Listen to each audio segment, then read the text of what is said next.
যায় সে বোঝে সন্তানের কত জ্বালা। এই জ্বালা তো নাই। আমাদের কোনো ইতো নাই, কোনো কেনাকাটাও নাই, কোনো রান্না বান্নাও নাই। ছেলে সাগর আজ 8 মাস হয় মারা গেছে। আজ বছরেরটা ঈদ থাকতো, অনেক আনন্দ করতো, করতো। ছেলে নাই, তবু ঈদ কেমন ঈদ পালন করবো, সন্তানই নাই। যার যায় সে বোঝে সন্তানের কত জ্বালা। আমাদের কোনো ইতো নাই, কোনো কেনাকাটাও নাই, কোনো রান্না বান্নাও নাই। আমি চাই আমার ছেলেরে মারছে আর আমি বিচার চাই।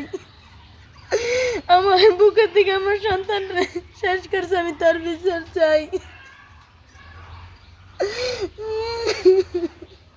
ঘুরতে যাইতো, কত জায়গায় যাইতো, টাকা চাইতো, ঈদের সালামি চাইতো, বোনরে লইয়ে কত জায়গায় যাইতো, এই সময় খাইতো না, টাকা দাও, ঈদের বোনাস দাও লইয়ে যাইতো।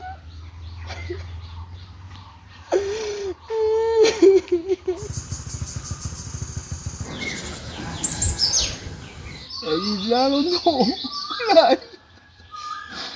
জ্ঞান তো থাকতো, আমার বাড়ি থাকলে কোনো রান্না বাড়া খাওয়া লওয়া কিছুই নাই। ওই একজন যাওয়ায় আমার ওটা নাও ভাঙি গেছে, রান্না বাড়া কিছু নাই, কেউ মনে কোনো আনন্দ নাই। এই মসজিদে গেছি নামাজ পড়তে, নামাজ পড়িয়ে আসিয়া তো ধোয়া করিয়ে আসছি ওইটা মতোই। ওই অনেক আমার কইছিল ও ভাই যাই বেড়াইতে, আমি তোমরা আসি বেড়াইতে, ওইটা মতোই। কব কি আমার ডেনা ভাঙি গেছে, ডেনায় কোনো বল নাই। হ্যাঁ, একখানি ঘুমাইতাম এক জায়গা যা করতো আমি ফিরে যাবো।